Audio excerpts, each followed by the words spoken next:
Get the cream, precious metals or the crypto things. Your bars are light like the one that's on a Smith machine, but my Maxwell and I ain't.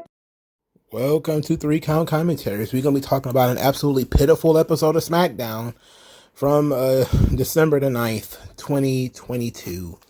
Oh, Jeebus Christ. What the hell? All right. Let's talk about news and notes first. The big news, of course, is that John Cena will be on SmackDown on December the 30th, likely to set up either his Royal Rumble appearance or to set up a WrestleMania match. Either one is really good, and I am interested in both. There's also some whispers that Goldberg is not finished and will likely be coming back at some point soon too. Let's deal with John Cena first. All right. Of what I've seen, I saw a lot of ideas being pitched around for John. The most famous of which being the John Cena versus Austin Theory match, which I think loses a lot of its punch when Vince is not there. I think the big reason why you build to that match is because it was Vince's chosen boy versus Vince's new chosen boy. It was him versus his new toy. And that would have been nice. But since they decided to break Austin Theory down and rebuild him into, a denim jacket wearing, guy or whatever, that's not going to have the same punch to it. So while I like that match, I'm not entirely sure. Do you do Cena and Reigns? You could do Cena and Reigns again. You could do it at the Royal Rumble. You could do it in Saudi Arabia. You could do it at any point in time. I think that match draws no matter where you put it.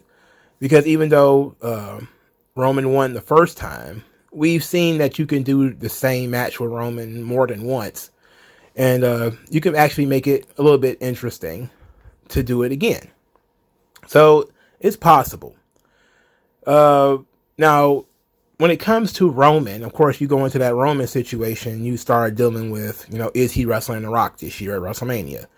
Of course, that's not set in stone. I typically don't default to Roman's wrestling The Rock. I don't really have that.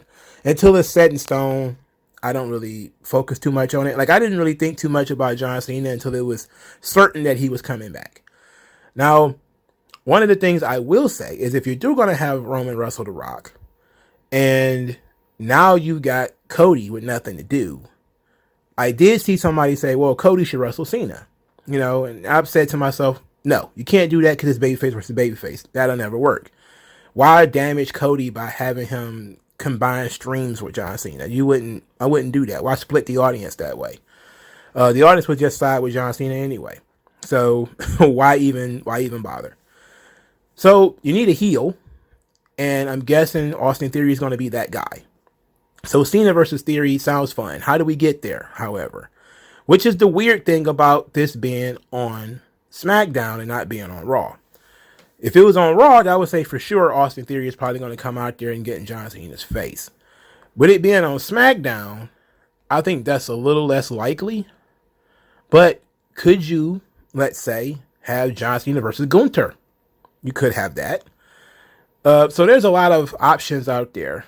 But a lot of it is going to depend on the way Triple H decides to present these guys from this point forward and what his overall plan is with Roman Reigns, and whether these plans are the plans Vince put in place and Triple H is just kind of stuck with them, or whether these are going to be Triple H's original ideas.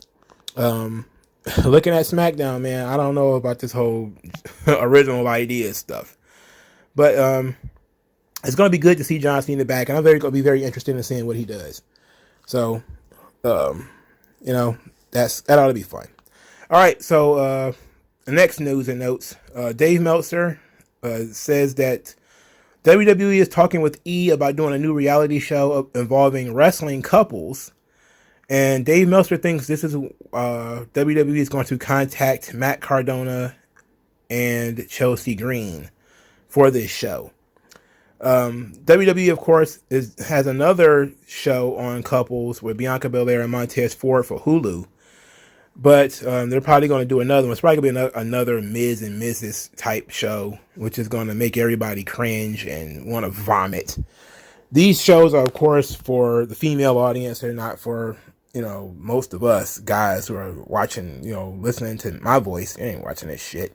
So why, why do we even care? But it would say a lot if Triple H calls Matt Cardona and Chelsea Green just for this show, which I'm pretty sure they don't care as long as they get that check. I'm pretty sure they don't give a shit. And it wouldn't fit the Cross and Scarlet characters for them to be involved with a reality TV show, but it would be perfect for fucking Matt Cardona. It would be great for him. Just like it's great for The Miz. I don't know if it's going to do great things for Bianca and Montez Ford, though. I don't know. Speaking of Bianca Belair, she did really well in a bodybuilding competition recently. So, she's moving on up in the world. The pictures have been floating around online. She's a little too beef jerky body for my liking. That with the strong look, the veins and everything. I'm just kind of like, she's a beautiful woman, but she looks a little strong. She looks a little tough. I like mine a little bit more soft. All right, moving on to this show. I mean, gotta go through it, right? All right, first match, tag team championship. Brawling Brutes lose to the Usos. The Brawling Brutes consisted of Sheamus and Butch. This match was fun. This was a really fun match. I particularly liked the Sheamus and Butch Celtic Cross neck breaker spot. That was pretty cool. Solo Sikoa being taken out Ridge Holland was interesting. The finish came with the one and done on Butch. So the Usos win. All right. Not a surprise there. Not a surprise at all. They said that Riddle is going to be out for 6 weeks after he was attacked by Solo Sikoa. Okay. So 6 weeks from now would bring him, near the Royal Rumble? Maybe a little afterwards? I'm not sure how that works. How far is the Royal Rumble from here? But what are they going to do? Like, okay, 6 weeks and then what? I don't know. Later that evening, the Usos are celebratory. They're backstage feeling oozy. Decided to go to dinner, which is Sami Zayn's idea. He always wants to take these guys to dinner. Jay and Sami are kind of left behind. And Jay reminds Sami that Roman is coming next week and that he ought to tighten up his hair and his beard because it's going to be a big night for Sami Zayn. And it's leading everybody to believe, of course, that it's going to be Sami's formal induction into the bloodline as Sami Uso. That ought to be fun. I guess I should mention that both Drew McIntyre and Roman Reigns have busted eardrums. So that's why neither one of them have been around. And so they kind of postponed the Sami Zayn bloodline induction until Roman returns. So since he'll be back next week, that's probably what they are going to do. They need to do something to make these guys matter more when Roman's not around. But Sheamus and Butch put up a really good fight. I really enjoyed this match. Of course, it's no FTR versus Aussie Open. I mean, it's not even on that caliber. I mean, I can actually tell Sheamus and Butch apart, so I know it's not on that caliber. All right, so the running thread of throughout the night was Kurt Angle birthday. And Kurt Angle is there, and he brings along Gable Steveson, the Olympic gold medalist. The guy looks scared of his own shadow. I don't understand what he's doing there, but he's there. They've run into Braun Strowman. They shake hands. Braun Strowman offers these hands to Gable Steveson, of course. Gable Steveson doesn't really want that. He don't want no part of that at all. Later on at the birthday party, they run into some people like Shinsuke Nakamura and all those guys. They're there. Then Jason Jordan shows up with a picture number one dad with Kurt Angle. And they're running with the two wackiest angles in WWE history. The Kurt Angle likes black women. He wants to rape Charmel. And Kurt Angle still loves black women and knocked up a black woman, and Jason Jordan is chocolate milk. So it's almost as silly as when the hand popped up during one of those Raw segments and it was supposed to have been Mark Henry's son. This was almost as silly as that. Later on, Alpha Academy tries to get into the birthday party, but they're not invited. And you know Triple H, he loves him some Chad Gable, so he's going to force feed us Chad Gable on this night. Later on in the evening, Kurt Angle comes to the ring. He doesn't even get one word out of his mouth. It was very AEW. He doesn't get a single word out of his mouth before Alpha Academy come out there.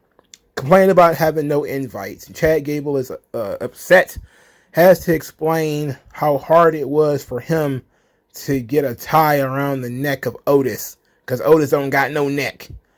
Then called himself a real American hero, said Kurt Angle sucks, he has no integrity, he's lost his intensity, and he needs to show some intelligence and leave. And him and Otis are going to eat Kurt Angle's birthday cake. So Kurt Angle just leaves. He literally walks away. So Otis and Gable starts to eat and nibble on his cake while Chad Gable starts just talking nonsense into the microphone about the cake tastes like disappointment. It tastes like tears and disappointment or something like that. So then out of nowhere, here comes Gable Steveson on a milk truck. They throw milk at Alpha Academy first, and before unleashing the hose, which took forever for them to get to work. You would think Alpha Academy would get the hell out of the ring when they start throwing milk. I think it was glasses of milk. I'm not sure if it was carton. Was it in a carton or was it in a glass? It doesn't matter. They're flinging milk. And I put my head in my hands and I said, good Lord, this is so dumb. If you were going to do the milk spot again, okay. I think we've kind of overdid it with the milk thing. I think Kurt Angle did enough that we don't need to redo and relive the milk thing every time he comes out there. All right. We don't have to relive Kurt Angle did a milk truck every time he comes out there. We don't have to do that. All right. Let's not do that. Please. And then Alpha Academy. Again, it doesn't matter whether it's Raw or Smackdown. It's just so much Alpha Academy in WWE right now. It's a little too much, for Christ's sake.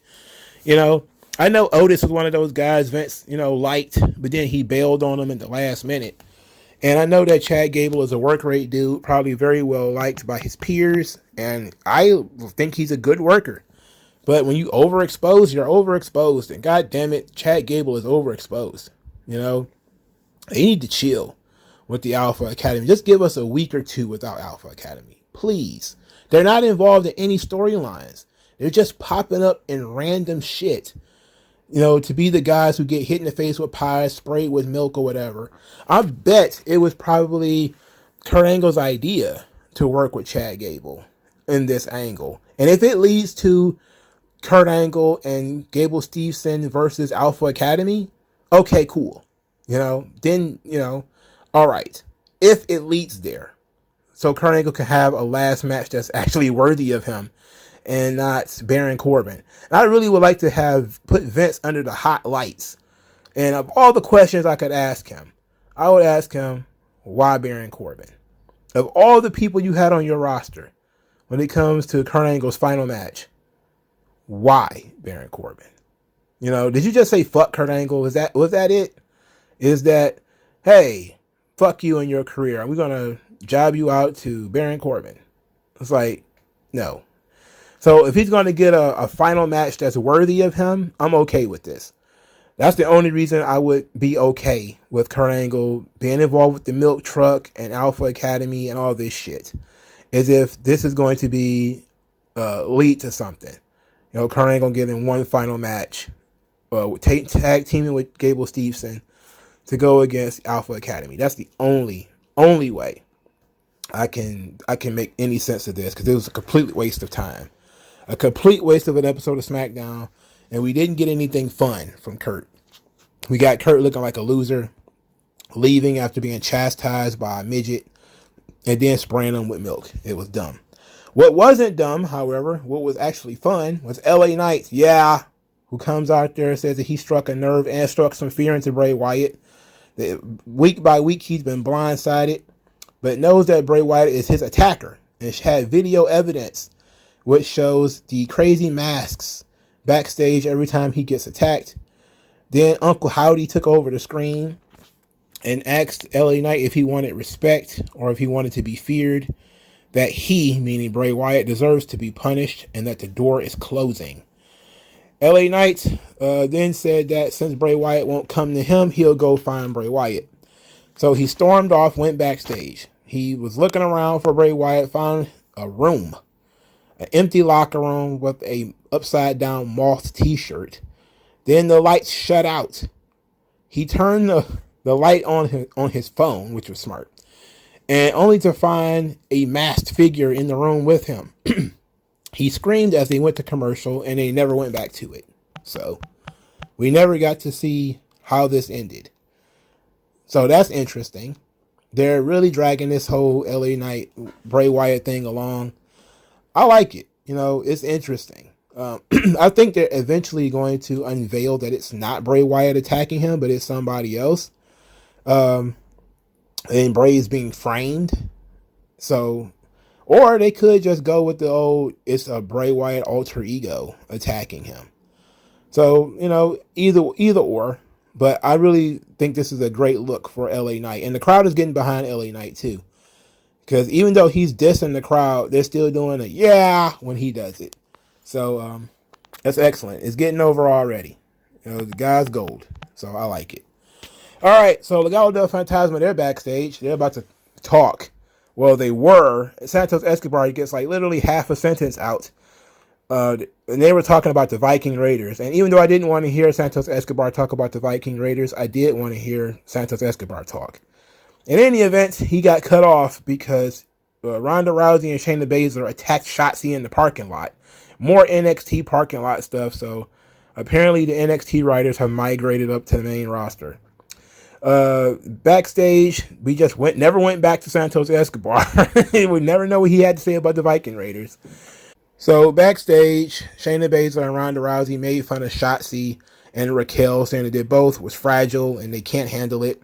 Then they got confronted by Liv Morgan and Tegan goddamn Rainbow Hair Knox, who challenged them to a match. So now we got a lot going on here. Let's get Legado del Fantasma out of the way first. Legado del Fantasma wrestled the Viking Raiders. The match was thrown out when Hit Row attacked everybody and beat everybody up. This was awful. This is awful. Awful. B-Fab kicked Sarah Logan in the face. I'm sorry, Valhalla kicked her in the face. It was the shits. This whole thing, this triple threat tag team situation we got here, it's not good, and it's not really getting anybody over. So it's difficult. It's three teams who all need to be established more, fighting each other. Hit Row gets virtually no reaction. It's no reaction for the Viking Raiders. And to be quite honest, probably no reaction for Legado del Fantasma. Because they not put the effort into, like, Legado del Fantasma, you're doing the vignettes and everything. You're doing at least that part right. But then you're not giving them fucking wins. They're not winning. You know, you're not putting anything behind their name. So it's pointless to even go through this, you know. And the Viking Raiders are, I mean, what was the purpose of going through all of these weeks and weeks and weeks of building them up, and they don't get wins either? And what was the point of bringing back Shit Row, if they're not going to win either? I don't get it. Also, don't get why Top Dollar thinks he's a rapper. There's a video of him rapping over John Cena's "My Time Is Now" beat, and what he had a Seth Rollins line in that song that made me just violently ill. It was so dumb. He's one of these rapidy rappers who overthinks all of his bars and he speaks so slow. Like, these people are Rawlin, like Seth freaking. I think that's what it was. I was like, okay, we get it. Rollins, Seth freak. I get it. It's not that clever, you know. It's one of those pretentious rappers that this is how I put together words, brother. Get the fuck out of here, you garbage bum. Bums all around, a lot of them. All of them are bums. And they even had Zelina Vega on commentary. They wasted her time. This was bullshit. Bullshit. Later, Liv Morgan and Tegan Nox defeat Shayna Baszler and Ronda Rousey in a tag team match as Tegan Nox hits Shayna Baszler with the shiniest wizard. They even did a vignette for Tegan Nox during her entrance where she talks about knowing Liv Morgan since the days of the PC. and that they're the same. They're both willing to do whatever it takes to be champions. The vignette detailed Tegan Nox's NXT time to the T. Hey, I was brought in, got hurt. Then I came back, got hurt again. Then I came back, got hurt again. Then I got fired. So that was pretty much it. The only angle I was really involved in is I got betrayed by my friends. That was it. That's my career, and I was in NXT for 3 or 4 years. Nutty. What happened was Shayna Baszler was distracted by Raquel, who insists on fighting more now that she's got one arm than she ever did when she had 2 arms. I'm not sure where this is going. Raquel versus Ronda, maybe. Okay. I mean, they did have a good match. I'm not gonna front on that, but they did so much damage to Raquel at this point. It's like she should have been a monster that, was going to whoop Ronda Rousey's ass, but now she's got like one arm, and okay. I don't know. I feel like I'm beating a dead horse when it comes to that. On the other hand, Liv Morgan and Tegan Nox defeat Shayna Baszler and Ronda Rousey, immediately gets a tag team championship match against Damage Control. You win one tag team match, you get a tag team title shot. That's all it takes. You win one match. Tegan Nox has literally been on this screen 2 times. She made a debut, she wrestled this match, and now she's getting a title shot. What the fuck? What is this? Like literally, what is this? So when you have no division, I guess you just go for what you know. It makes no sense. But I don't know. What do you do? Why not take your time and, build these contenders? Liv Morgan and Tegan Nox literally had been a tag team for 2 weeks. I don't know what's up with Triple H in doing this. I know it's just he needs to fill time, but at least attempt to pretend that this stuff matters. All right. Ricochet and Gunther, they had a contract signing. New Day came out to look after Ricochet's back because he expected Gunther to act up, and then he did, of course, later on. The promo was interesting, but sort of bland. Gunther, all he really said was that Ricochet isn't worthy of being an Intercontinental Champion, and that Imperium respects this business. They're pro wrestlers. They're not performers. New Day took that opportunity to mock and get the fans to chant that Imperium can't perform, to which they said there are appeals for that, so they're talking about being limp dicks. And I died a little inside, man, because I was like, oh. Just when I was excited for New Day because they were doing something different, hanging out in NXT, they came on SmackDown and immediately got on my fucking nerves. Immediately, I get Ricochet needed to have some backup. It was smart to have Ricochet get some backup. But by God, please let it be somebody other than New Day. But they ended up having a 6-man tag where New Day and Ricochet defeated Imperium when Ricochet pinned Ludwig Kaiser. The match was exceptionally long. It was a solid enough match, but it was just so damn long. These matches were really long tonight. Really long. I think Liv Morgan and Tegan Nox was probably, their tag team match, probably the shortest match on the show. In any event, Ricochet got momentum by making fun of Gunther after he won, saying he doesn't care how big he is, he never gives up, which, of course, not good enough. But then I also forgot that Gunther has beaten Ricochet twice already. So this is going to be their 3rd match. And we most certainly don't need a 3-match series between Ricochet and Gunther. We really don't. And we certainly don't need Gunther losing to Ricochet. That's goofy as fuck. But I'm hoping Triple H ain't that dumb. Moving on.